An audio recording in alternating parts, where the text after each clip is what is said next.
Hey, it is me, Unapologetically T, and I'm here.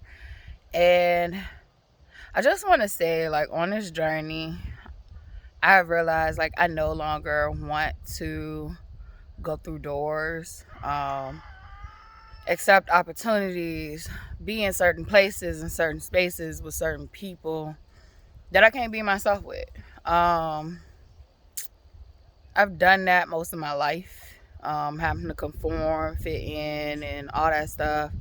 But I'm tired, and I've been saying it all along. But like, it's like the more I heal, the clearer things become, and it's just like there are so many levels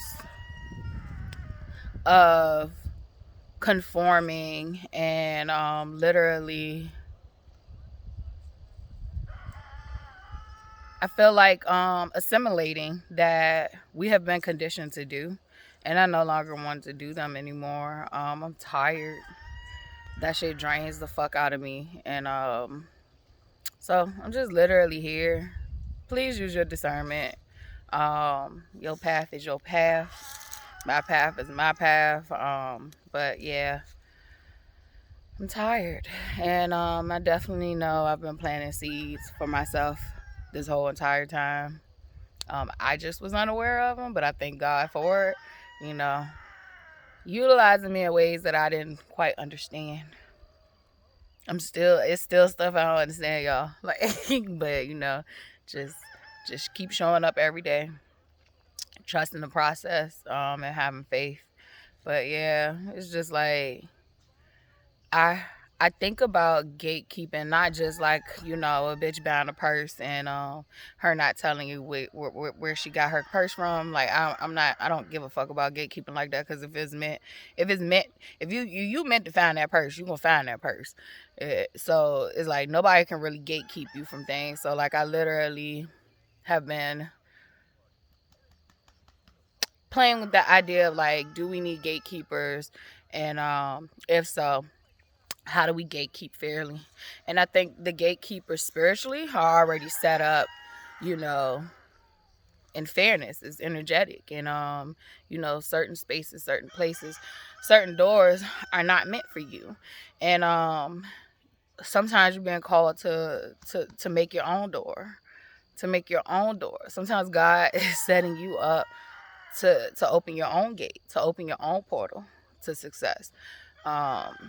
So literally, I think spiritually, gatekeeping is done perfectly. It is done appropriately. But I think physically, the way man has tried to redesign God's laws and ways, that's where we get gatekeeping that literally isn't always right. However, once again, nobody can stop you. Nobody can stop you from entering the gates that you are supposed to. So even if those gatekeepers in the physical realm aren't playing fair, like, just take that as you weren't meant to go through those doors in the first place. And that's another thing I've been like literally playing around with. Like, all of us, like, literally, we praise God and thank God every time something goes our way. We think it's favor, and we literally have the most happiest disposition for the things that we think are going our way. So if they're pleasurable for us, if they are literally, and it could literally be detrimental for you and you don't even realize that, but because your brain is registering it as you having your way, you literally give thanks and praise for that easily. But as soon as something doesn't go your way, as soon as something brings you pain, displeasure, discomfort, you struggle to find the God in that. And you struggle to give thanks for that. And I just look at things differently now. It's just like those things are literally the same way you could have a situation happen that you think you have in your way. It could be to your detriment, and it could be the worst thing that's happening for you. In the same way, same breath, you can look at something that was very fucking uncomfortable, very painful, and it could literally be for your best setup. It is lining you up for something else that is so far greater that you can't even imagine. So I've written it in poems. I've spoke about it in previous videos. Like, you know, literally, you gotta be able to take your pain like you take your pleasure. You gotta be able to take your failures like you take your wins. And you got to be able to alchemize all that stuff. You got to be able to know what is truly best for you. Like I said, you can have a situation that's literally working out for you and it's not best for you. You just think it is because it was what you wanted. But that's not what you want, is not always what's best for you. So I don't know, I'm just out here vibing in nature and literally, you know, sharing the things that came to my heart.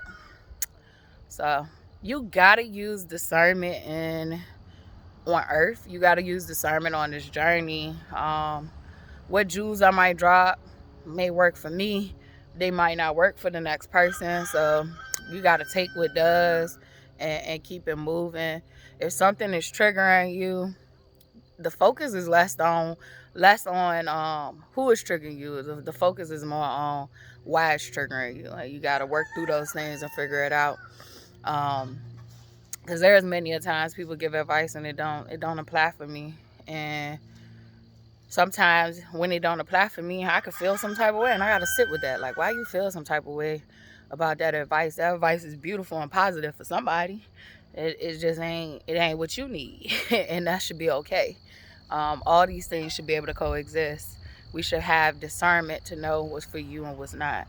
So I don't know, I'm just dropping and spilling out, you know, thoughts of my day, and just asking God to continue to heal me and to continue to keep me grounded and sound with God. So trust the process, trust the journey, trust yourself.